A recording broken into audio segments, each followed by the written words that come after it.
La entrevista del Telematutino 11, gente importante, a tratar temas importantes, nos acompaña el doctor Freddy Ángel Castro. Es un hombre polifacético. Él es brillante abogado, es un docente, es politólogo, fue miembro suplente de la Junta Central Electoral. Lo perdimos durante 4 años. Qué bueno que ya podemos contar con su participación para tratar temas de mucho interés para nosotros y para todos ustedes.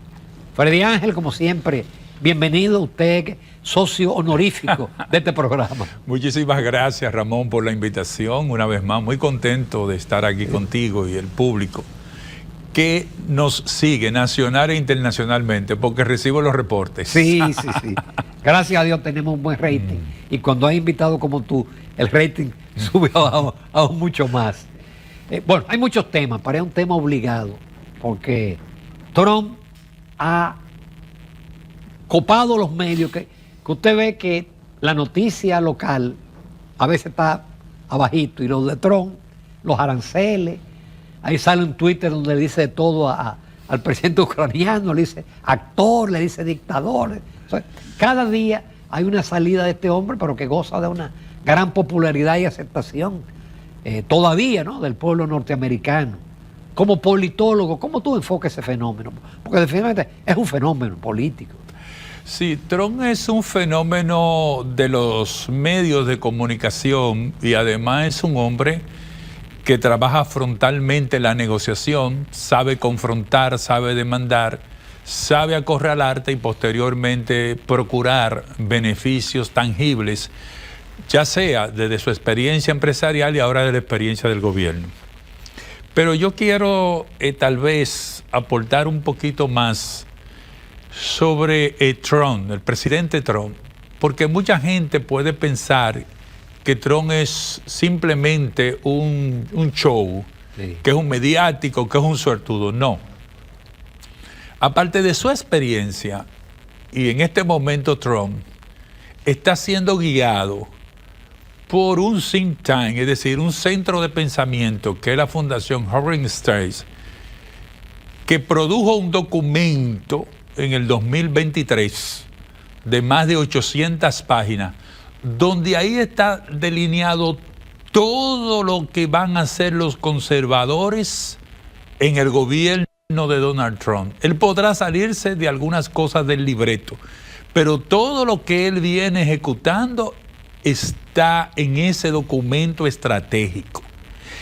Por ejemplo, en el tema de la migración, ese documento dice claramente: vamos a hacer deportaciones masivas. Un segundo elemento que no ha entrado en el debate y va a venir posteriormente, la terminación del muro. Y tercero, combatir los cárteles de la droga. Entonces, desde el punto de vista de esa estructura del pensamiento elaborado por más de 300 intelectuales, economistas norteamericanos, hay que entender que Trump no está dando palos a ciega.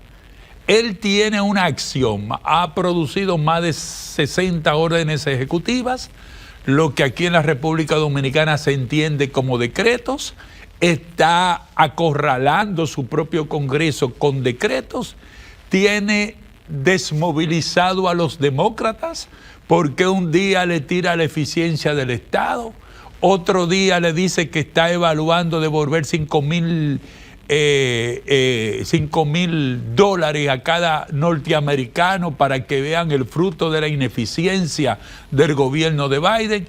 Se junta con Zelensky, llega con un acuerdo con Zelensky, lo llama dictador posteriormente. Pero todo eso es parte de una estrategia de negociación. Por ejemplo, en el caso de Ucrania está claro que Trump está buscando dos cosas. Trump lo que está buscando en el argot popular es una capicúa. Primero, negociar con Zelensky la devolución de todo el financiamiento blando que se le dio para el conflicto con Rusia, a través de que Ucrania entregue el 50% de la explotación de las tierras raras, y Ucrania tiene 6 yacimientos importantes, incluyendo uno de los más grandes del mundo. Y con los rusos está tratando entonces de que los rusos le den carta abierta en el Ártico para producir la explotación del petróleo ruso y buscar un entendimiento con Rusia. En este escenario, los rusos que están asfixiados y solamente tienen el poco de respiro de los chinos, cuya balanza de pago en este momento es de 80.000 millones de dólares en saldo negativo para Rusia, los rusos quieren recuperar el centro del comercio con Europa. Trump sabe eso y Trump entonces se está manejando dentro de ese escenario político. Desde el punto de vista de América Latina... Perdón, pero en esa negociación definitivamente Ucrania va a perder parte de su territorio. Ucrania lo que se llama la zona del Donbass y eso. Sí, Ucrania va a perder 2 puntos importantes. La península de Crimea, que la invadió Rusia en el 2014, y va a perder el territorio del Donbass, que es prácticamente prorruso, ruso en la cultura, en el idioma, pero evidentemente ahí hay un problema porque Europa está en la disponibilidad de que se produzca un mayor sanción en términos comerciales y arancelarias. Hay que esperar, políticamente hablando, en Europa, las elecciones de Alemania, que son la próxima semana, donde los conservadores, no los ultraconservadores, que fue lo que fue a promover el vicepresidente Biden, sino los conservadores. Y Elon Musk. Y Elon Musk, donde los conservadores pudieran ganar las elecciones y entonces hacer una alianza con los socialdemócratas. Y a partir de ahí presentar un frente a Estados Unidos sobre la situación de Ucrania. ¿Por qué? Porque una derrota humillante de Ucrania en una negociación Putin-Trump fuera de la Unión Europea y de la propia Ucrania plantea un estado de inseguridad estratégico para Europa porque Putin se consideraría victorioso en ese escenario. ¿Y él le interesa a Polonia? No, él le interesa toda esa franja, Polonia, subiendo en el control para tratar de rodear a Europa desde el punto de vista de la OTAN. ¿Por qué? Porque hay que decir aquí que también Estados Unidos incitó en la administración Biden de manera incorrecta a que Zelensky buscara una candidatura, un espacio en la OTAN. Y evidentemente eso era acercar a Rusia totalmente. Por eso es que Putin lanza la acción militar para sacar a Ucrania del escenario político. Ahora, ¿a qué aspirarían o qué deberían aspirar los líderes europeos en este momento? Yo le diera un fast track, una vía rápida a Ucrania para que Ucrania entre a la Unión Europea. Exacto.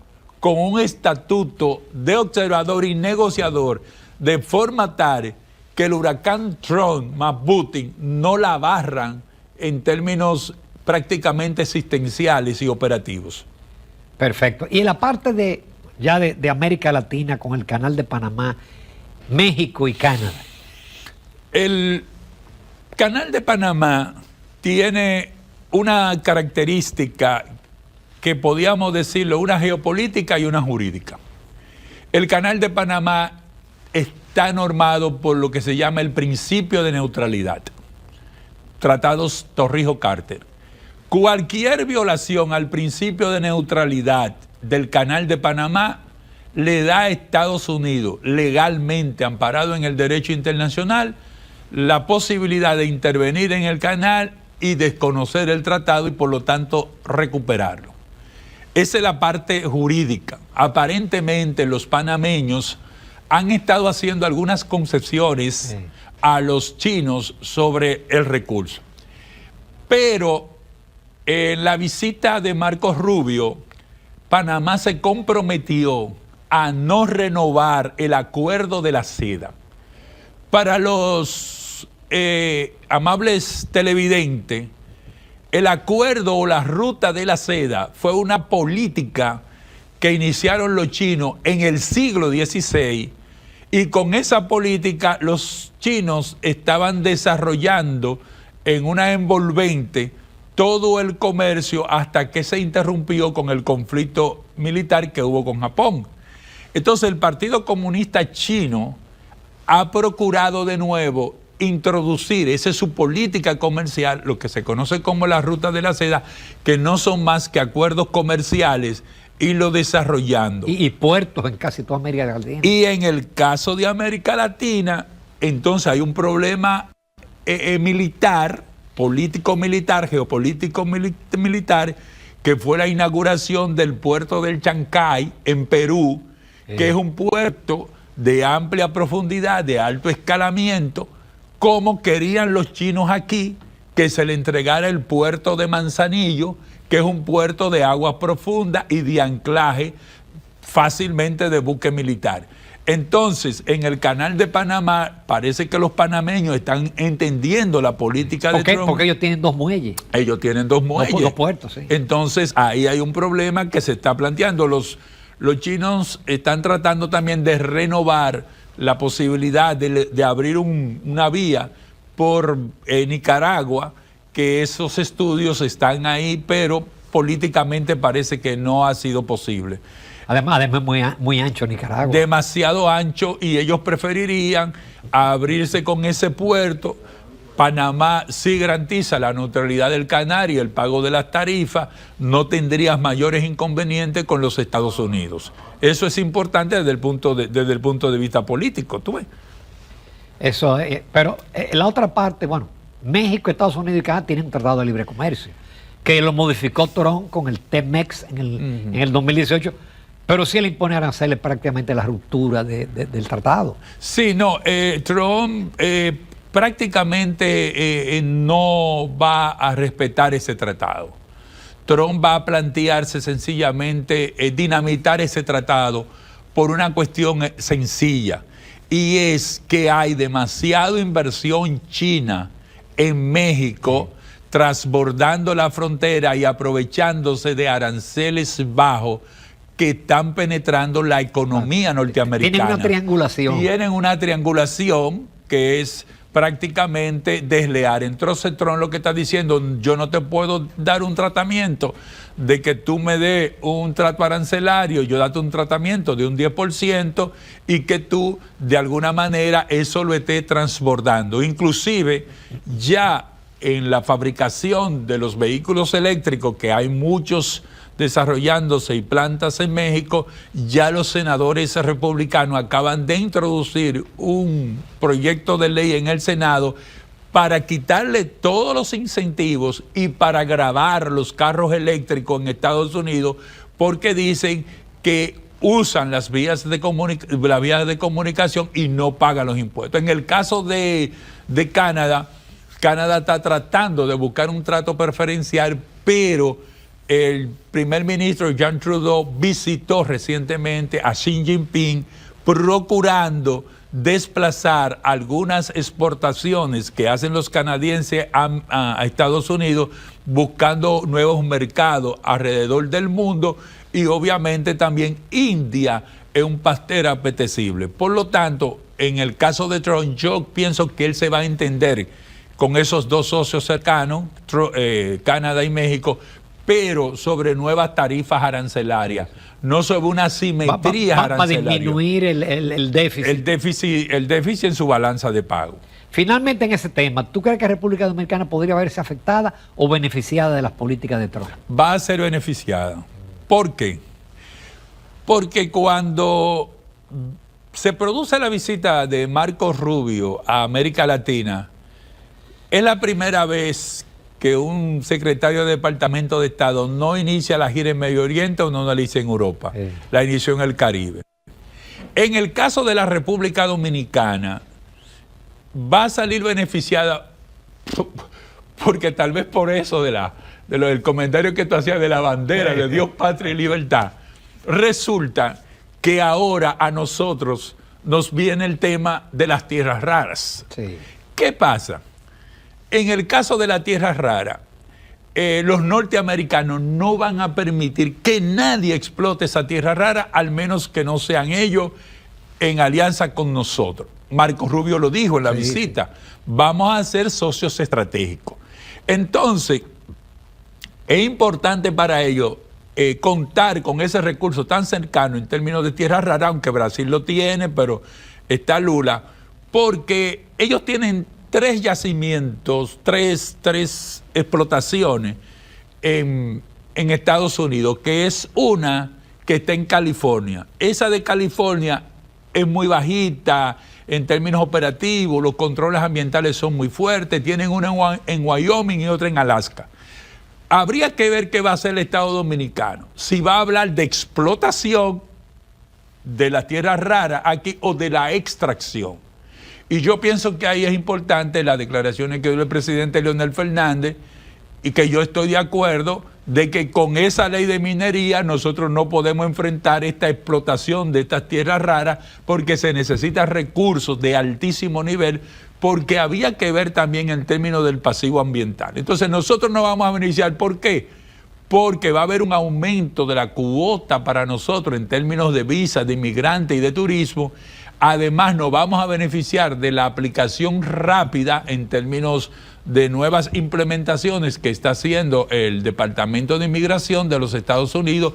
Y por qué no decirlo, yo creo que vamos a recibir aporte de cooperación bilateral fresco para programas identificables, incluyendo la inversión necesaria, cuantiosa, de la explotación de ese tipo de recursos. Nosotros estamos entre la línea del frente de los amigos de esta administración. Fíjate que no hay visita a los países poderosamente económicos de la región, como puede ser México o como puede ser Brasil. No se produjo en estos momentos, sino a países que ellos tienen intereses estratégicos. Con nosotros no es tanto el problema de la migración, sino del recurso estratégico, que hasta la visita de Marco Rubio había sido un secreto de Estado. Okay. Y nos beneficia de que ya no nos van a presionar con el tema haitiano. No, ellos no están en eso. La parte de Haití, pudieran venir fondos multilaterales para Haití de todo este año, y posteriormente el año que viene tratar de hacer unas elecciones como se pueda, como salgan, para tratar de ir encaminando a Haití, incluyendo que el secretario general de la Organización de las Naciones Unidas planteó recientemente de que va a llevar al Consejo una nueva propuesta sobre Haití. Ojalá se cree una fuerza nacional de paz en Haití con duración permanente y estable que garantice el proceso electoral y la estabilidad democrática. Como les comenté, me faltó decir que además de politólogo es un experto en temas internacionales, porque tú has tratado cosas que yo no las había oído. Y ese enfoque de Toro estoy totalmente de acuerdo. Nos vamos a comerciales, con tu permiso, la amable televidente, porque entonces vamos a aterrizar aquí en los temas de República Dominicana.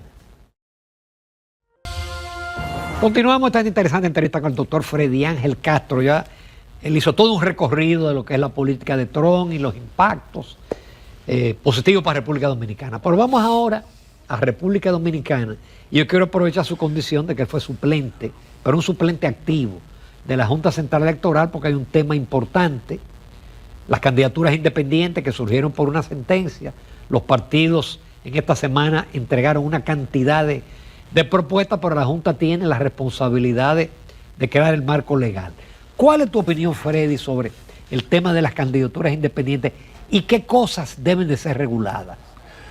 Mira, yo pienso que en el tema de las candidaturas independientes, el Tribunal Constitucional sorprendió a la clase política, y de alguna manera una de las cosas que nosotros siempre hemos planteado es que el juez constitucional tiene que entender esencialmente que es un juez político y que tiene que interpretar los cambios en los tiempos.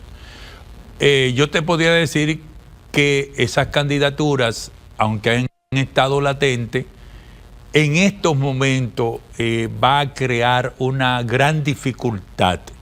Y esa dificultad no es solamente a nivel de lo que se pueda legislar y componer, sino a nivel de la logística electoral y los entramados y entuertos que va a haber que resolver. Desde el punto de vista legal, yo creo que hay que buscar un parámetro, un término medio que permita que las candidaturas independientes accedan, con regularización. Yo soy de los que digo que no podemos hacer una fila frente a la Plaza de la Bandera con un folder abajo y todo el que quiera ser candidato independiente entienda que su sola presencia ya es una candidatura. ¿El voto tendría que ser electrónico o una sábana? El voto tendría que ser una sábana increíble. En ese sentido, las candidaturas independientes de alguna manera tienen que tener alguna regulación jurídica en términos estructurales. Y si ellos están pidiendo acceso a candidaturas electorales, para mí tienen que cumplir todos los requerimientos que se le exigen a los partidos: transparencia, igualdad, pluralidad, fondo. Y aparte de eso, deben tener un escrutinio público de los recursos que reciben, porque usted no me puede montar una candidatura independiente opaca gastando miles de millones de pesos y entonces usted no rendir cuenta. Entonces ahí hay que plantearse primero una línea de igualdad de la exigibilidad de todo lo que se le exige a los partidos, movimientos y agrupaciones, tiene que exigirse a las candidaturas independientes. Segundo, las candidaturas independientes tienen que estar regidas por los mismos plazos de la candidatura de los partidos políticos. No es que usted me va a salir en el 2027 de la noche a la mañana con una candidatura independiente. No, usted necesita un plazo de registro, igual para lo que como se hacen para los partidos, movimientos y agrupaciones que pierden la personalidad jurídica, tienen que acreditarse, tienen que registrarse, claro, sin la exigibilidad del mantenimiento de estructura macro, que es la parte que también se toma en cuenta.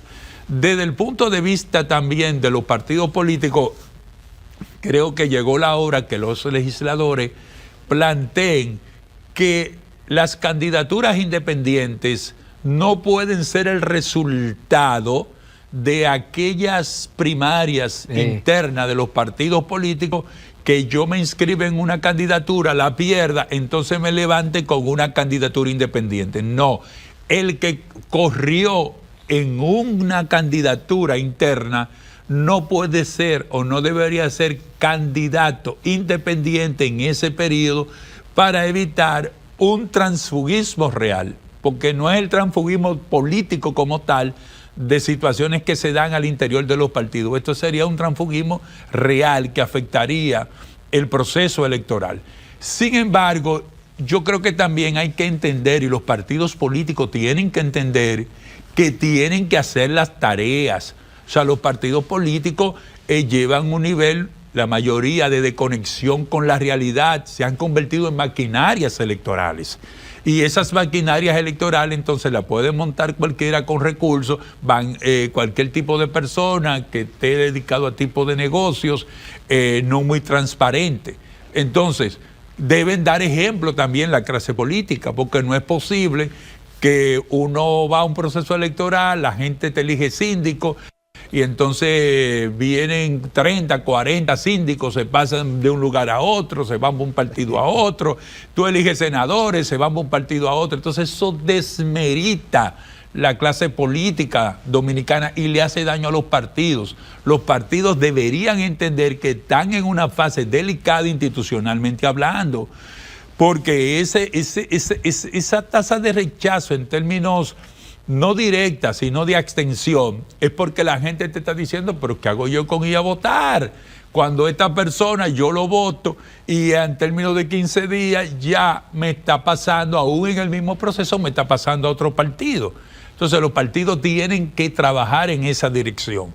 Y yo creo que ahí hay una cuota de responsabilidad. Si no hacen esas tareas, si no conectan en la realidad con la sociedad dominicana, es posible, no ahora en el 28, pero puede surgir un independiente. Pedro Castillo, Milei, Chávez, son frutos de esos procesos, de la ruptura de la partidocracia, de la desconexión de esa partidocracia con este tipo de sociedades.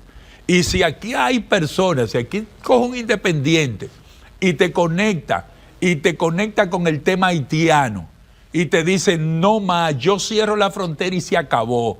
Y todo el que pase por ahí está regulado. Y yo voy a meter una ley dura contra migración. Si te conecta con el tema, por ejemplo, del tránsito o el tema de la electricidad, del robo eléctrico, o sea, pudiera generar una empatía de un 4, un 5% que a la postre pudiera comenzar a ser determinante políticamente hablando. Entonces, desde el punto de vista de la Junta Central Electoral, la Junta tiene una tarea difícil porque va a tener que legislar, mandar una propuesta fina, el Congreso lo tendrá que hacer y ojalá se pongan controles tempranos y rápidos porque la logística electoral va a ser desbordante.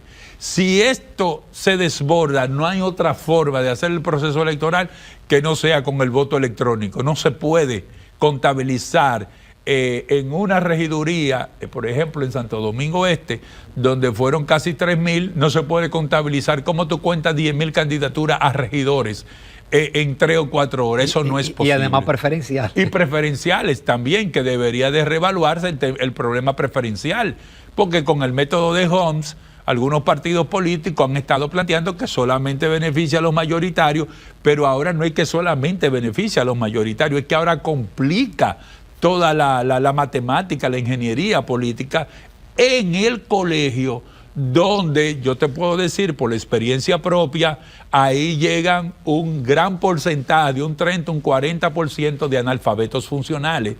Gente que no sabe sumar 2 y 2, sí. Y eso es una situación que es real en el territorio. Magnífico, como siempre, Freddy Ángel, certero tus juicios en todas las áreas. Yo te espero con más frecuencia. Ya, y se acabó el tiempo rápido. Sí, es que las conversaciones interesantes, el tiempo pasa. Pero yo pienso que abarcamos los temas de actualidad. Gracias. Porque hablar del 28, eso está demasiado lejos. No, eso está demasiado lejos. Faltan aguas. Sí.